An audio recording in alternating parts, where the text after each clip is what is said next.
Yeah, you can start.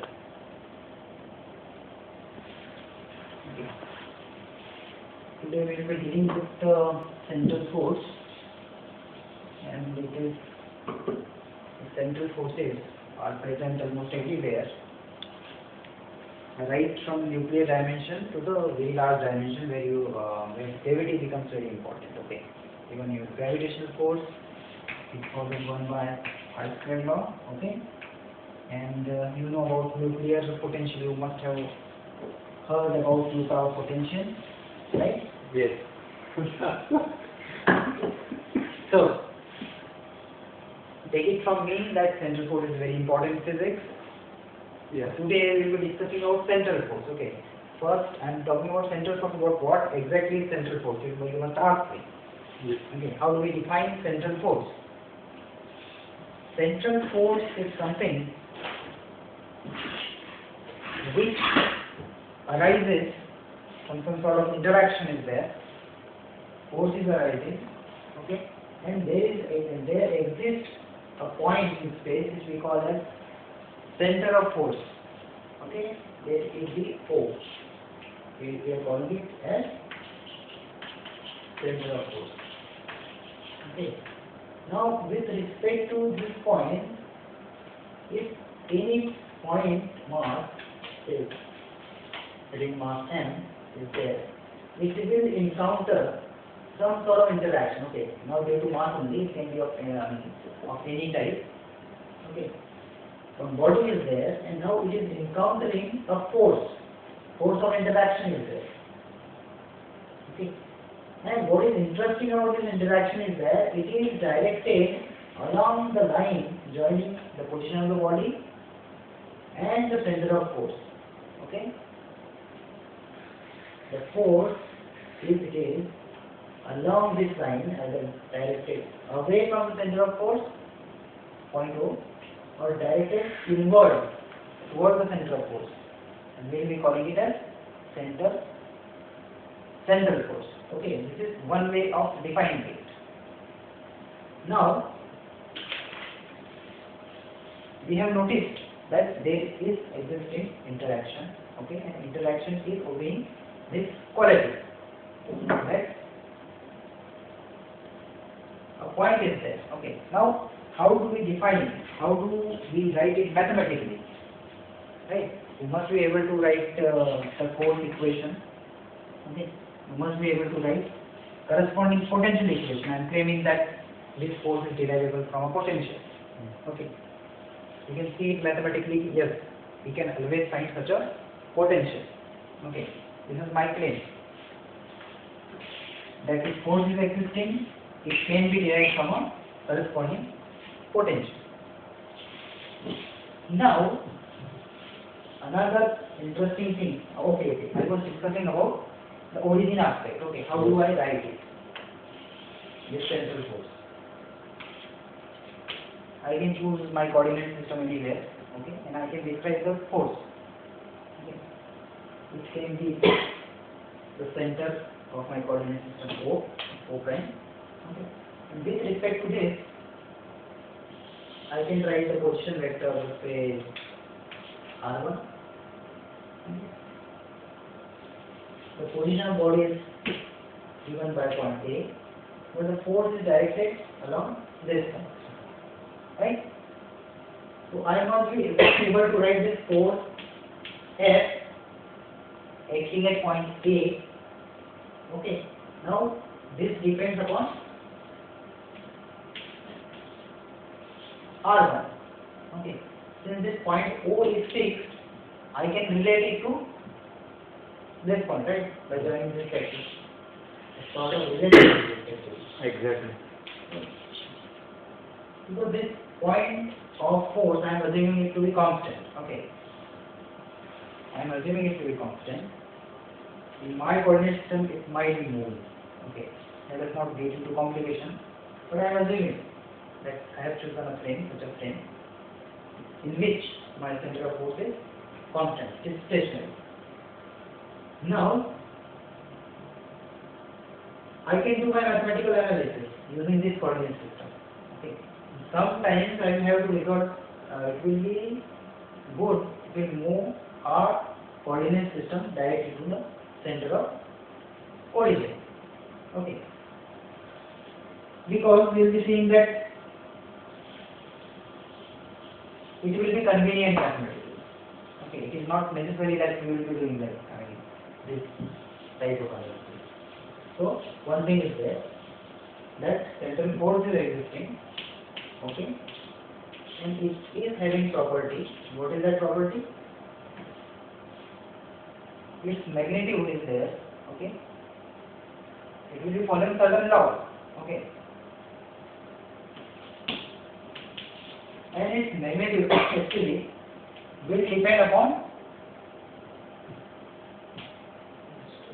distance from the force, from the center of the force. Okay, it can be any function of r. I am claiming it to be any function of r. It can vary anywhere. Okay, so I am claiming that it is function of magnitude. Okay, it depends on how far the point is from the center of force. Okay. Moreover, I am saying that this force has to be directed either along the center of the force, the point of force, center of force, or away from it. Okay. So one thing is clear: that force is existing, it is having this property. Okay. Now my next step is to choose my origin as center of force. Okay. Moment I am doing this, most of things will get simplified. Let us see how. My force, okay, will be given by central force. Will be given by some magnitude. Okay, and it can be written as r cap. Okay, this is vector notation. Force is now given by some number, some relation, some function. Okay, f, which is function of mod of r. Okay, and this r cap is giving you direction, whether it is directed inward towards the center of force or away from the center of force. Okay, so till now we have convinced, we are getting a feel what exactly is the central force. Okay.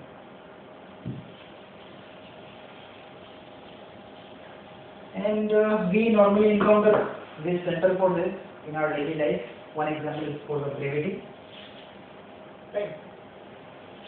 Force of gravity, you know Newton's law of gravitation. Okay. What does Newton's law of gravitation say? If a point mass is there, okay, it will interact with another point mass m2. Okay. And the force between these two is given by G m1 m2 by r square. R is the separation between these two point masses. Okay. Note its form. The force is attractive force.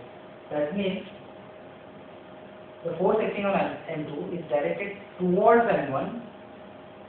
Okay, M2 is feeling as if it is being attracted by M1.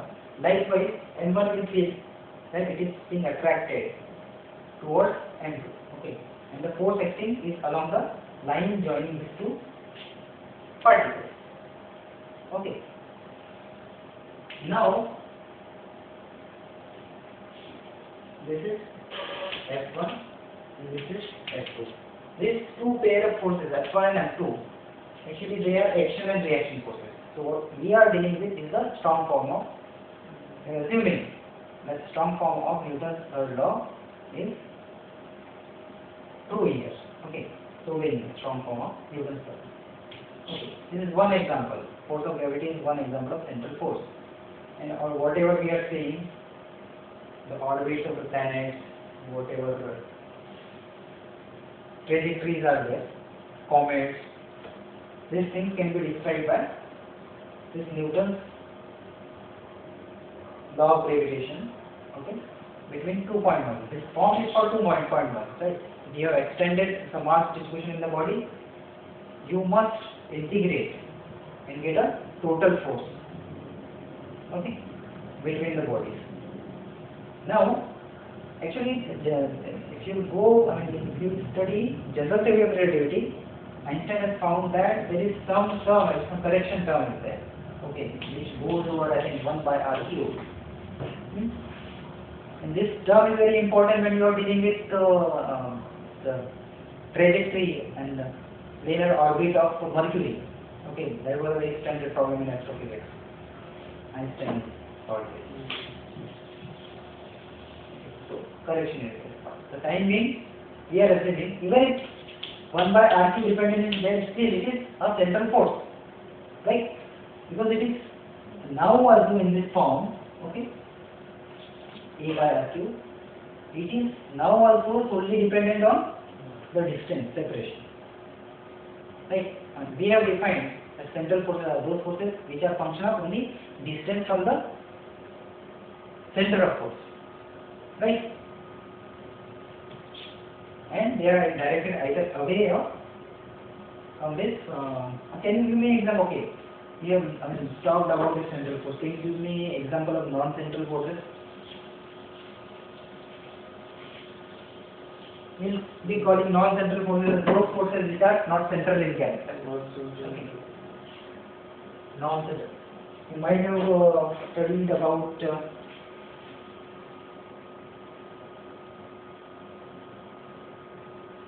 yeah, give me one example. Nuclear physics you are encounter non-central forces, right?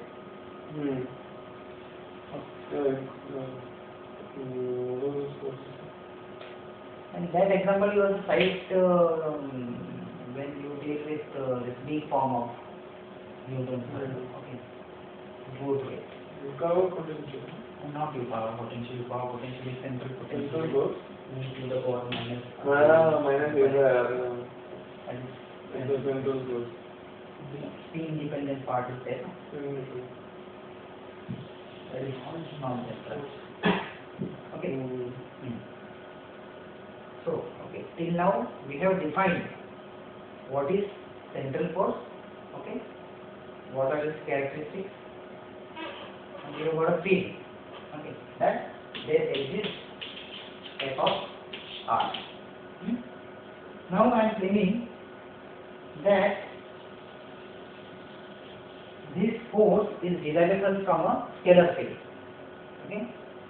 This force is derived from a scalar field, which will also be a function of separation r, okay, or the distance of the point, field point from the center of the force, okay.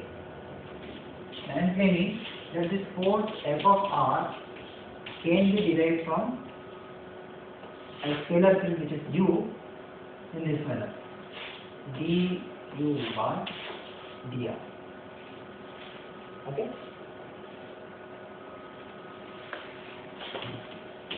Must write actually du by dr because then only theta and phi part will go, right? We are dealing with, so what is interesting about central force is that it is spherically symmetric. Another characteristic that we are getting, we are putting in central force is that spherical symmetry. Okay. Spherically symmetric. This is very important. So whenever it is said, I am saying it is central spherically symmetric, so there is no theta and phi dependence. And whenever there is no theta and phi dependence, in any direction, whatever direction you go in the space, okay, you are encountering the same force. Okay, the physical reality is not changing. If you are at a fixed distance from the center of force, no matter what may be your direction, physical reality remains the same. You are experiencing the same force. So it is one example of isotropy of physics. Okay, one example of isotropy of physics. Okay, this is actually a symmetry. Okay, and we know that whenever a symmetry will exist, there will be one conservation law. Right? Yes. So what is that conservation law out here? Angular momentum. Angular momentum. Very good. We've done this, and the corresponding conservation law will be law of conservation of angular momentum.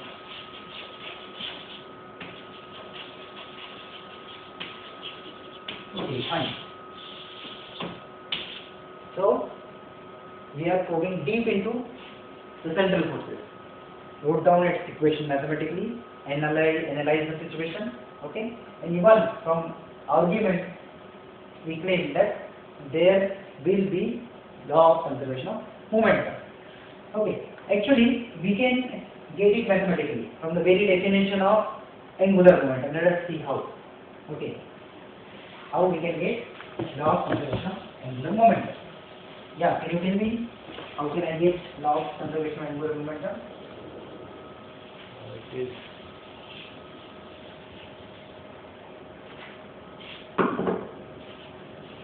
angular momentum can be written as the r bar cross. Let's start with the definition of angular momentum. Okay, angular momentum has to be defined with respect to some origin. Okay, it has to be defined with respect to some origin. So let us see what is that origin. Okay, let it be our center of force. Okay, who we are center of force. This is position of the particle, field point we can say. Okay, let it be A. This is R vector. Okay. Now, force is directed along the radial direction, either inward or outward. Okay. What about the angular momentum of this particle of mass m situated at point A in the field of this central force? Okay. By our definition of angular momentum, it will be L equals to position vector, okay, crossed with linear momentum. Okay. So let us think that this particle is making some sort of motion and V is directed somewhere. Okay, it is having some certain velocity. Okay, it can be anywhere. You have free to choose. Okay. So this is a general case. You are dealing with a general solution. So let it be the arbitrary velocity. Direction is arbitrary. It is having some certain momentum V. Fine. So you are able to get this linear momentum, which will be given by m vector V. M into vector V. Right? Okay. Fine. Now, what is happening to vector L? As the particle is making motion, R is changing, okay? V might change, force is acting upon it, so we expect it to be having certain acceleration, okay? That acceleration might be coming from two contributions. Which are these two contributions? There might be change in the velocity. Okay, well, change in the velocity has to be there actually for acceleration, right? Speed might be constant, but direction might be changing. You are getting me? What I am saying? If there is acceleration, change in velocity has to be there. Time rate of change, velocity has to be there, which we expect because the particle is under the influence of certain force, and velocity is having magnitude and direction. Its magnitude might remain constant, but the direction must change then. Okay? Direction must change. Okay. So, particle must be having certain momentum. Okay.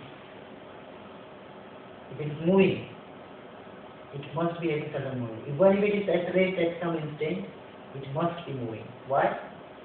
Because it is in the field of a central force. It is feeling some force. And force must be bringing some change in momentum. Because of Newton's second law. Okay, that is the way how you define the effect of force. That your momentum is changing. Okay, P dot is not equal to 0 vector. P dot is some quantity. Okay, some vector. So that is our motivation. We are interested in finding what is happening to the system. We are interested basically in looking, what is happening to this L vector, angular momentum, okay, measured with respect to this point O. What is happening to this angular momentum? This is changing, okay, because it is a dynamical system. This has to change, right? This is first intuitive feeling that we have, right? But at the same time, it might happen that there is change in R, magnitude of this, okay, change in magnitude of this, okay, but the mod of L might not change, and it might preserve the sense of direction as well,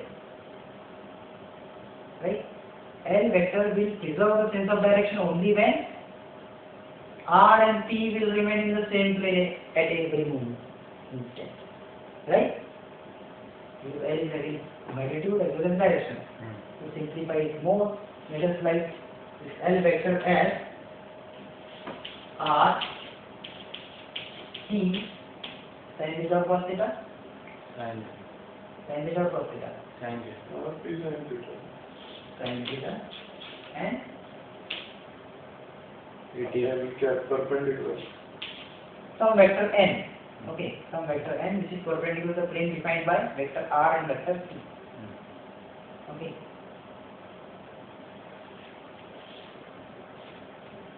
This might change, this might change, this might change, okay, this might also change.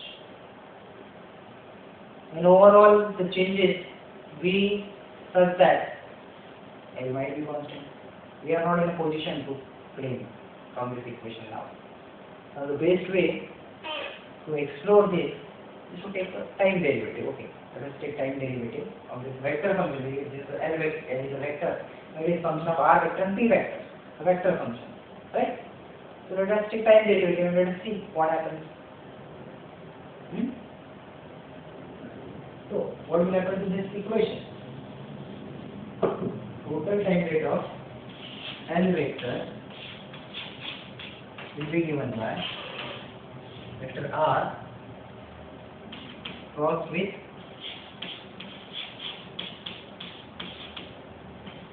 plus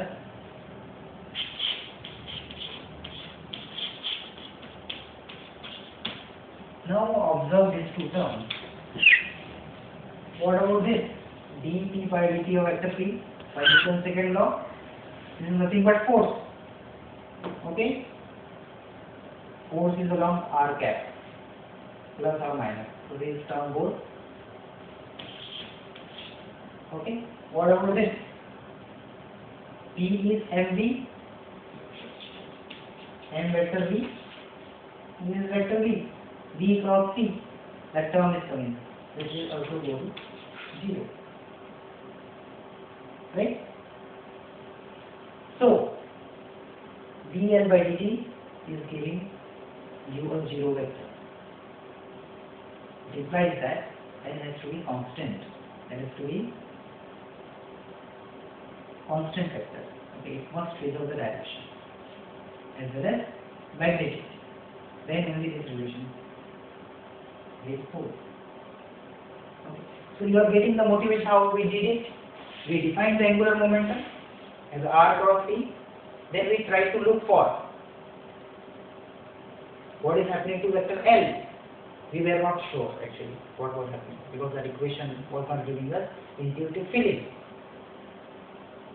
Because R was changing, P was changing in magnitude as well as direction. Okay. So lot of variables were there, lot of changes were there, we were not able to figure out, right? So because of only change of momentum, because of the forces in the direction of R bar, this momentum is conserved, angular momentum. Yes. Because only one condition. Because of that condition. Okay. And this is one of the properties of central force. Okay, gravity is a central force. So we have proved that L has to be preserved. This is the general property of central force.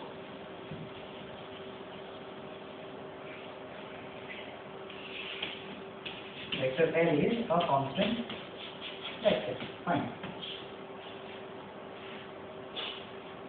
Now, what is the other property? Since vector L is a constant vector, it must preserve the magnitude as well as direction. Let my L vector be along this. Now this L vector has been derived from two vectors, which is the cross product of two vectors, R vector as well as P vector. Okay. The plane defined by these two vectors, R and P, must remain constant. Same plane. They must lie in the same plane. Otherwise, if the plane changes, your L vector will change. So what result we are getting? The condition that L vector is a constant vector is forcing you, okay, to think that R and P will define a particular plane and that plane will always be the same. So we are getting another property, that is a planar motion. Whenever we are dealing with central force, the motion of the particle under the central force has to be a planar one. And and this simplifies your analysis as well. Okay, this property will simplify your analysis. How? Because now you will be dealing with only two generalized coordinates. You will be dealing r, theta. This is the most convenient form of choosing your generalized coordinate. You can do equally well in x and y coordinates, okay. But there are definite advantages and disadvantages and motivation for using r, theta as generalized coordinates. Okay. So up till now what we have done, we got a feel of what are the central forces. Okay, we try to define it mathematically. Okay, we got an expression for it. We chose our origin at center of force to simplify the mathematics. We could have chosen our origin anywhere. It doesn't matter actually. We claimed then that there exists a derivable potential. Okay. Now, then we explore the isotropic space. How? Because we claim that we have defined the force as R dependent only. Okay. Because potential Still theta and phi dependence was not there. Okay. Everywhere if you are moving in the space, keeping the distance from the center of origin, center of force is constant, you will be feeling the same force. But Okay. that force can be derived from the potential only when it is conservative. It is Force is conservative. Then it is possible, right? your So first assumption should be that force is conservative. no, you cannot take it this way.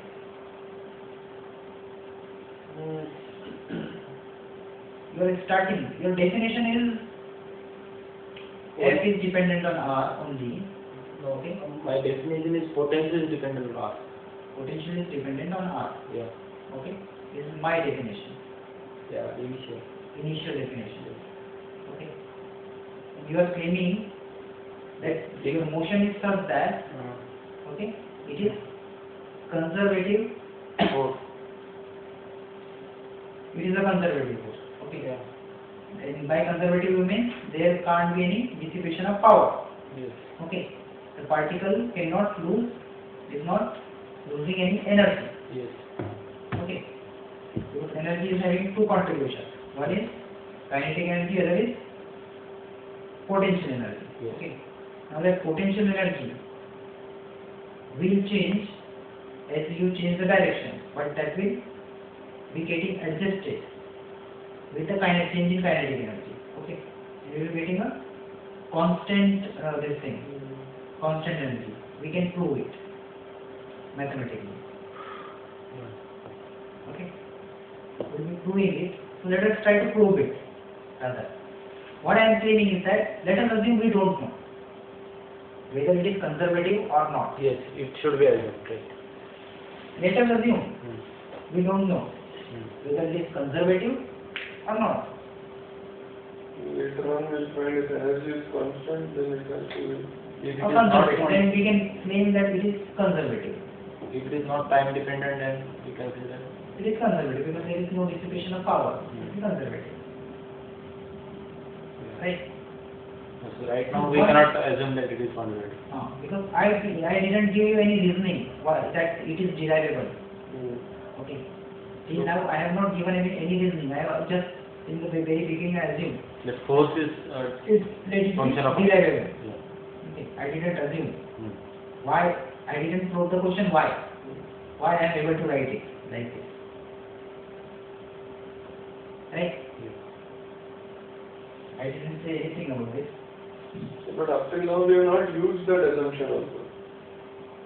Till now we have not used that assumption. Only Yeah, we have, don't till assume. now we have, in our analysis we have not used it. it is assumed that only forces depend on us. That's all.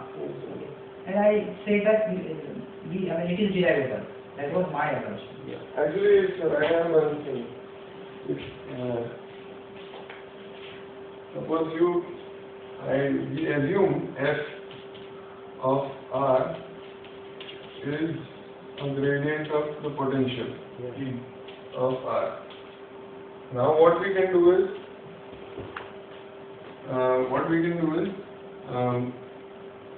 f can be written as mv dot, and you can take this here and write this as plus delta Vr is equal to 0. Yes. Okay. Now what you do? Multiply by V. Dot product. Take dot product with V. It will be V this dot, and it will be V dot This is to prove del V is equal to 0. Okay, fine. No So problem. now this is nothing but So how kinetic energy? half mv square. Yes. Actually it's d by dt D by D. of half mv square, and this actually what you can write this as del V is nothing but dV by dr, and V is nothing but dr by dt. So if we write this as dr by dt into dV by dr, we can write this it is equivalent to writing dV by dt. And this also you can write as d by dt of kinetic energy. So here we can show that the energy is conserved. That was the thing I was about to do. Okay. yes. This to show the You are claiming that here we must assume. We must assume. No, I mean here only we assume and forget it. We finish off the assumption that it is conservative. We justify our assumption here. Here only we justify our assumption.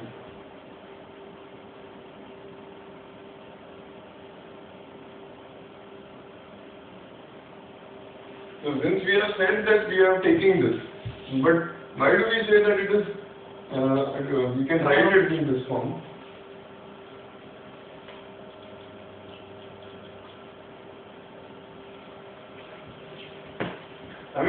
Not mathematically why a force can be written as a gradient of some scalar function.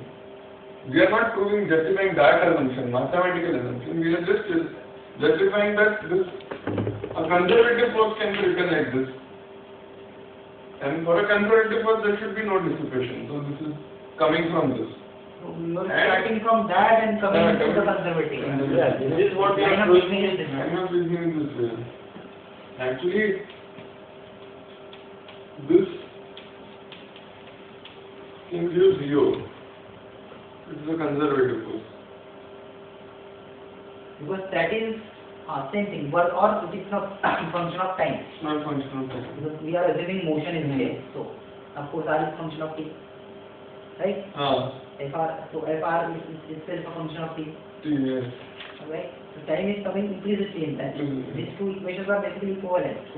Yes, it's the same. Our point of discussion is that equation.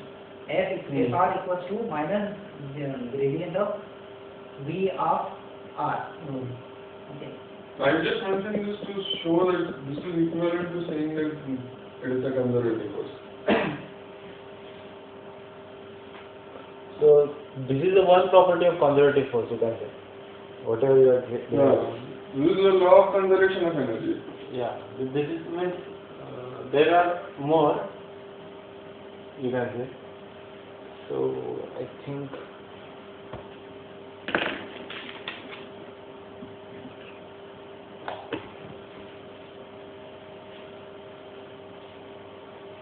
Okay. So once तो एकदम student teacher interaction भी record हो गया है। Sir बंद करें क्या? उसको और आगे नहीं बढ़ाना है?